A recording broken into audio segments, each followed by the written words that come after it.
Hi, everybody. Welcome to episode 61 with Sold with Updike Pugh. And I'm Jeff Updike. And today I have my really good friend Ray Smith with us. And we just wanted to have somebody different come on the show to talk about properties with us. Thank you for coming in today. So glad to be here. It's really been good. I was glad to take a look at the properties and looking forward to talking to you about it. Yeah, it was fun spending Veterans Day together. I mean, Loved we had like 3 or 4 hours there running around and looking at houses. Yeah, So brave the cold, but it was a good day. It was fun. You know, you're somebody that is not in the market for a house, and that was one of the reasons that we really wanted you to come on. Was, you know, you have this very neutral, I think, perspective on what houses look like, and you know, you're honest about that looks great. That's, you know, that wasn't something I really liked. So anyway, well, thank you. I'm excited about it. And you live in one of the neighborhoods that had some of the storm damage. Did you get any of that? No, the damage at my house really wasn't too bad. I was about roughly 2 miles as a crow flies away from where the tornado went through. Just had some down limbs. Wasn't really too bad at all. Yeah. Thank goodness. Yeah, no kidding. And we were actually watching the football game that night. And well, you know how important football is. It's religion here in the Lone Star State. Yeah. So most people didn't really stop watching the Cowboys when the storm came through, but we survived. We did okay. I only left because my dogs were outside, and I've got one that is a runner, and man, when the lightning or something like that happens, she finds a way out and she likes to run. So yeah, our group was just asking for another cocktail. Right. Well, I kind of brought that up because I wanted to remind people about an episode that we had, or a show we had a couple episodes ago, where we had the public adjuster on, and you know, we had a lot of people that reached out to us and said, hey, I need to know more about that. And so he has ended up working with several of our customers already that are going through that claims process. And you know, it's a tough process. I can only imagine. Yes, it's something that we all have to kind of brush up on our policies and, you know, understand, you know, what ifs. It's interesting because, you know, a lot of people don't think about when, you know, their policy just rolls over and renews, and they don't think about extending coverage, or is it going to cost more to rebuild their home today than it did 10 years ago when they bought. So right, especially when you look at how property values in a lot of parts of Dallas have gone up. Mm-hmm. So, you know, whatever value you had on your policy years ago may not be current. That's absolutely right. One of the other things that I was going to bring up was Jeremy Radcliffe with SWBC Mortgage, who we just absolutely adore, is helping one of our clients right now refinance their home. And even though our customer bought this house a year ago, the interest rates have changed so much that he is now able to he's knocking almost a point off of his mortgage. Wow. So he's one of the smart ones where he's not actually taking the benefit of the lower payment and just putting it in his pocket, but he's actually doing a shorter term mortgage. Yeah. And his payment's going to stay about the same, but he's knocking 5 years off, right? You know, for almost, that's huge, very little. So Jeremy's comments are going to be in the post with this. So I'm sorry, Jeremy's contact info. So if you want to reach out to him, I'd encourage you to do that. So let's jump into these properties. Let's do it. Okay. The first home that we're going to talk about today is 3135 Royal Gable Drive. And this is in the northwest quadrant of Dallas, located right off the corner of Webb Chapel and Royal. Really a great neighborhood. It is. You live not far from here. It's true. What are your favorite restaurants out there? There's so many places to go. You can get accessible into, Uptown and Preston Center without too much difficulty. Addison's not very far away. And then if you want to go to the west, North Irving, there's a lot of stuff there. So within a reasonable radius, there's a lot of areas where you can go. Yeah, it's super convenient to the highways there. This is a listing that we are bringing on this week. It's available to show on Saturday, and we'll have it open on Sunday from 1 to 3. This is a 3-bedroom, 2-bath, 1-car garage. These homes were built by History Maker Homes in 1983. And it's kind of a little clustered community with a homeowners association. You've got some really pretty walk up there. It's fall in Texas, so this is not as pretty as it usually is in the spring, but the community itself is really well cared for. Jeff, when I saw this house, in my mind, I kind of called it no wasted space, because when you walk in the property, it felt open. You had open ceilings. The bedrooms are all kind of separated, so you have some privacy. The third bedroom could either be a little guest getaway, or it could be an office. But I love the fact that you had the ability to use every bit of space in a very reasonable manner. It was very, very comfortable. Yeah, and this is I think, a great starter home, because you've got these outdoor spaces, and there is one off of each bedroom. There's one off the master bedroom that's also off of the kitchen. There is a nice little dining room area. The people that renovated this, and this is not a flip, it's somebody's home that lives there, but when it was renovated, they really picked some great light fixtures and great flooring and great color palettes. Yeah.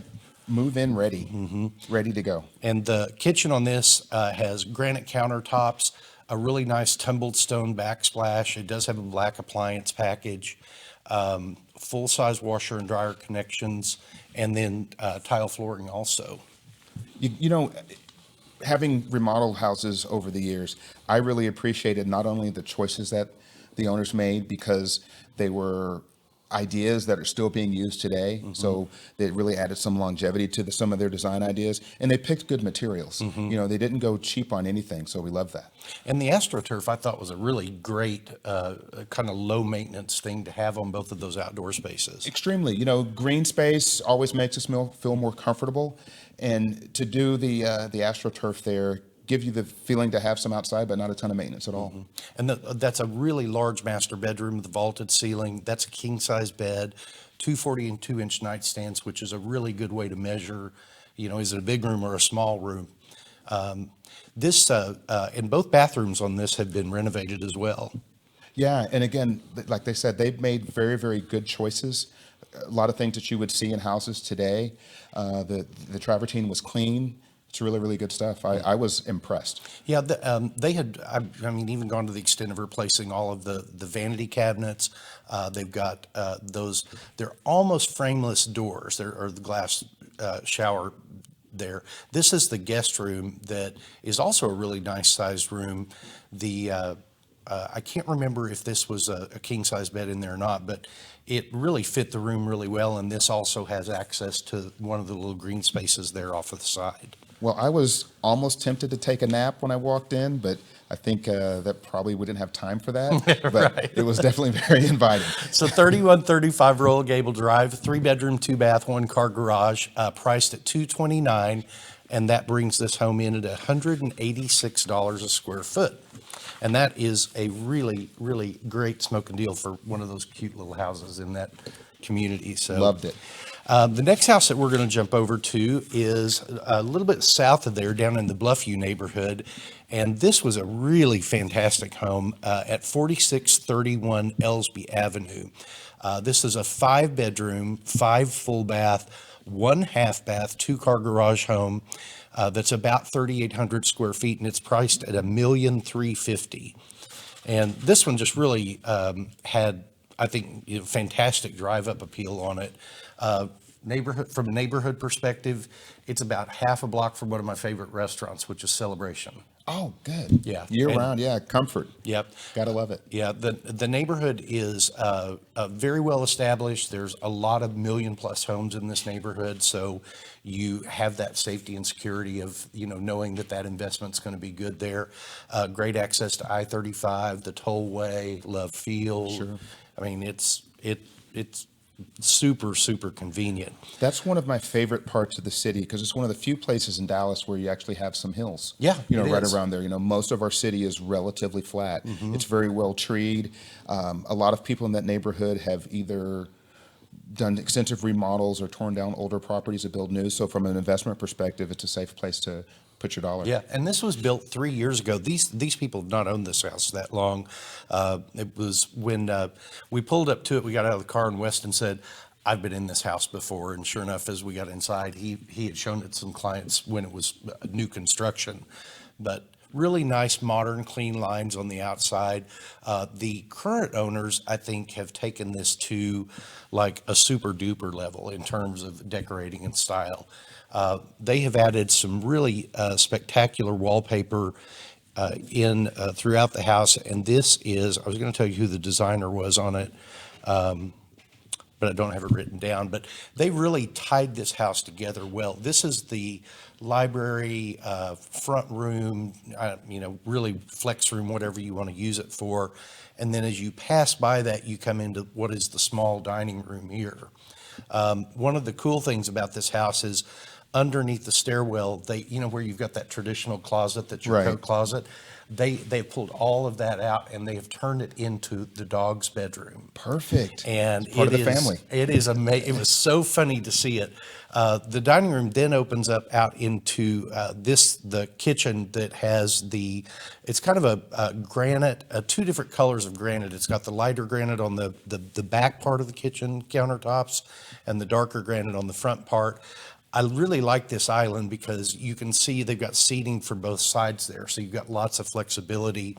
And then just turning around 180 degrees, you're looking off into the living room here with really cool vaulted ceilings, great light, the stacked stone fireplace, and the double French doors that go out onto the patio. Yeah, Jeff, looking at the feel of this house, I've always been a fan of architecture, and looking at the pitch of the roof, a lot of times people in modern design, they want to have a very low pitch, and this house has that. So classical architectural touches with a modern twist. So when you look inside, big spaces, high ceilings, certainly very modern touches. They did not miss on anything on their design elements, and a lot of windows that help to bring the outside in. Yeah, and this is an interesting use of this space that I've not seen before. They use this, what is a lot of times like another little game room or TV area, they're using as a gym space, and it works really, really well. And it's good to have that in the house because in that kitchen, I would be doing a lot of cooking. So I would need a place to work out to help burn the calories. So the fact that it's just upstairs makes it really, really convenient. Yep. Outdoor space on this one is incredible too. These people had the entire backyard regraded to make sure that everything matched together as you walked out. Those are phantom screens that go up Love and that. down, and we both need those. Yes. You need those in the cabana, and I need Totally them do. on mine. So Gosh, totally do. Because in Texas, mosquitoes are always there. And if you can keep the critters away while enjoying our outdoor spaces, you got to love it. Yep. The outdoor space is amazing. Smart 100 light LED pool lighting on this. There's 2 sun decks on the pool. The grass on this is also another artificial turf. It's called Trifecta Synthetic Turf by Always Green, and just really a well put together backyard. 4631 Ellsby, 5-bedroom, 5.5 bath, 2-car garage, priced at $1,350,000, and that brings it in about $354 a square foot. And we'd like to say thank you to Chris Hickman for letting us talk about his home today. Love it, love it. Yep. So the last one that we get to go to, we're going to zip all the way to the other side of White Rock Lake. Let's go. Okay. I'm ready. So 9562 Ash Creek is in the Casa View neighborhood, and this is a really great section, and it's got some topography too. Yes, it really, really does. You know, I was upon pulling up, after looking at it, I was like, my goodness, look at this structure. It offered so much. So the fact that it's on a hill on a creek side, you got some really good views off the back. It just offers a whole lot for anyone who's into the outdoors. If you're somebody who's going to cycle around White Rock Lake or run around White Rock Lake, to be in that neighborhood and have this type of a structure. Wonderful place. Yeah, and the neighborhood is really kind of you go through a very different neighborhood to get over to it. It's the first neighborhood's a lot of duplexes, but once you turn the corner and you get over onto all these creekside lots, you've really got some great homes. So here's a picture of the outside of it. What did you like best about this?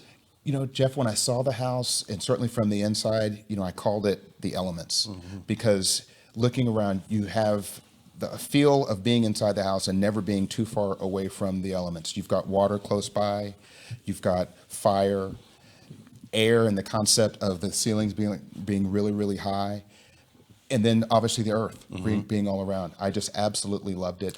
I wanted to start cooking when I saw the kitchen, and just love the fact that all season you can feel like you're at one with the nature around you. Yeah, and this one also kept kind of in that vein, using the polished concrete floors pretty much throughout the first floor. The interesting thing that stood out to me in this was how you had all of those water features that went from outside the front door to inside the house and then continued on outside the back door. Caesar stone countertops with the waterfall edge there. Turning around and looking back out toward the backyard, you've got a really good sized dining room there. This table is only set up for 6, but could easily accommodate a much larger dining room table. Without question, I often find it's a challenge with modern design to make it feel comfortable. But just the sight and sound of the water, and then the colors that they chose really gave you a modern feel, but still very comfortable at the same time. It wasn't cold by any means. Yeah, and this one I think was really good. It's got a lot of space downstairs. There is one guest room and one full bath downstairs, and I think now a lot of people just really have to have that. Even if you're somebody that doesn't, that's okay having your master up, you've got to have at least one bedroom down. You do. Just from a functional perspective, it just makes a ton of sense. But these floor to ceiling windows, the pictures don't do it justice. I mean, I really felt like I was connected to the pool and connected to the backyard. And then as you go upstairs, the solid woods floors continue. This is a floating staircase that you come up with the polished aluminum handrails. There are 2 bedrooms here that share a Jack and Jill bathroom, but what we're about to step into, just turning around, is right into the master bedroom. Yes, and again, a lot of elements of design that are very modern, but others that are a little more classical. So in the master bedroom, you have plenty of space to make a separate sitting area, comfortable place for a bed, and the privacy that provided by the barn doors really gave you a modern feel, but with some warmer elements. And this is a 24 by 24 soapstone. Is it soapstone or sandstone tile? That was really interesting. I hadn't seen it used kind of so much as it was here, but it fits really well. Japanese soaking tub. You have the dual vanities. Big walk-in shower there, and this looks out right over the backyard. Straight lines. Wall mount fixtures, very, very modern, but still very functional at the same time. And then getting into the backyard, the pool was just breathtaking to me. I like the water elements in it, the very natural feel that it had with the colors, and then big spaces for entertaining. So whether you a family or people who like to entertain, you had space to do what you wanted to do. Yeah, and there's plenty of room for an outdoor kitchen down there if you wanted to do that. It was just really a fantastic home. 9562 Ash Creek Drive, 4-bedroom, 3-bath, 2-car garage, priced at $995, and that is $335 a square foot. And we want to say thank you to Keith Callahan for letting us talk about his home today. So great tour. Let's do it again. Yeah, that was a lot of fun. Fun stuff. So thank you for joining us. Without question. We're going to go to a commercial. We'll be right back. There are lots of ways to keep up with us. Visit and like our Facebook page to watch us live and get updates about future show topics. Also, visit our Instagram page where you can see the latest homes that we have for sale. You can also check out our website at updikepugh.com, where you can create customized searches of active and sold homes that you find of interest. If you're interested in how much your home is worth, visit homeprice.fyi and you can get a price instantly. Just enter your address and a couple of pieces of information about your home, and we will email you a price. Last of all, you can reach out to us by phone or text at 214-377-2223. Good afternoon, everybody. Welcome to Sold with Updike Pugh, episode 61, second segment. I'm Jeff Updike, and we have my really good friend Ray Smith with us today. And you know, one of the reasons that we wanted to talk to you is because you went through something that not a lot of people know how to do, and some people take on and get lost in, and it's general contracting your own project. It's a learning experience, to say the least. But I'm glad I did it. I had a desire to build an outdoor structure next to the pool to make it kind of a year-round entertaining space. Had a deck there originally. I got a little more ambitious of what I wanted that space to become, and I thought the most cost advantageous way to do it was to try to be my own GC. Mm-hmm. What was the most fun part about it? I would probably say just the concept altogether. I didn't have a ton of space, which is the one thing that you can't control on your lot. So how do you get the most utility out of very little, square footage in terms of the footprint? And then going from there, thinking of the function is how did I want it to look and feel? I was trying to create a space that was year-round, that I could use whether in the peak of the summer or in the cooler parts of the winter and spring. I work from home quite often, so I also wanted that to be my outdoor office. Yeah, and it's turned out beautifully. I wish we'd thought to bring pictures of it, but Thank you. It really did turn out nicely. And you know, friends love coming over there and hanging out and watching football and watching more football. And Football's very important. It is. No, thank you for the compliments. I would say if there were three things to consider outside of budget, which obviously is the first thing, is understand what you want the structure to be. And if it's just an arbor or something like that does not need a permit, that's different than a covered structure with a roof that does. And you poured, like from foundation up. Correct. Foundation, if you're going to actually tap the sewer for plumbing, anything with water, this structure has an outdoor bathroom, do everything with water, because the incremental cost of adding more features once you actually tap the sewer is not that much comparatively. And then the third thing is consider how you want the space to feel. Whatever that feeling is for you, think about that and how that relates to the structure. How many, as you were going through this process, how many different times did you have to interact with the city and with the permitting process and inspections and all that? So the planning part to get the permit took probably 3 interactions. I did hire an architect to help, and he helped guide through some of that and help translate some of those choices. But once you get the green light to go, there's required inspections for electrical, plumbing, and then the structure itself. The city is pretty helpful to a homeowner who chooses to take that on, as opposed to a licensed GC that does it every day. So they will offer some assistance with you. So it's not overwhelming. The third thing I would do is I did not have the money to do everything in the first year. So it took me actually 2 years to do it. And be patient with yourself and allow that. Was there any issue with the city with the fact that it was going to take you longer than, than a couple of years? No, there is a finite time limit to build a structure. I think it's 5 years, as I recall. Okay.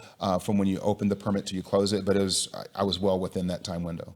Don't quote me on the 5 years, but you have enough time. Yeah. How was the interaction with like the actual inspection process? You just provide it. So this is in the backyard. So the days of the inspection, and you as the general contractor actually call the city the day before and request the inspection. So you would call into a specific phone number with your permit number and saying, I want to have plumbing inspected on the next day. And then the inspector would put it on their calendar and come by. How much of a stickler were they, how much of a stickler were the city inspectors in your experience? They kind of vary. Some of them are a little more lenient, for lack of a better term, than others. Others are fairly by the book. The plumbers are usually the toughest, from what I can tell. So I did hire a licensed electrician, and certainly, had that part covered, and obviously a licensed plumber. So that is one thing the city does require, is to have the licensed trade people actually do the work. Depending on where the structure is located on your property, they may have some material considerations to consider. So this cabana is right on the edge of my property, adjacent to my neighbor, so I had to use some fire retardant materials in my selection, but it's not insurmountable. I have bought most everything from Lowe's and had it delivered. Okay. Is brick considered non-flammable? Or was there Brick's okay, but the sheathing that goes underneath, so if you were to do kind of a cross section of the structure, you have your framing, and then there's a couple other layers that go in before you get to the exterior for insulation, et cetera.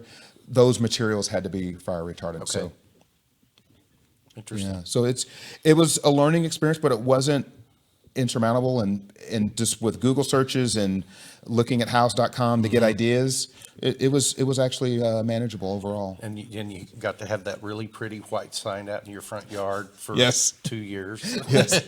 Yes, you have to keep the permit sign where it's visible from the street. So have the sign in the window. But it was a good experience overall. Would you do it again? I would. There are a few things that I learned I'd probably do a little differently. Most of those are on the design side as opposed to just the permitting experience.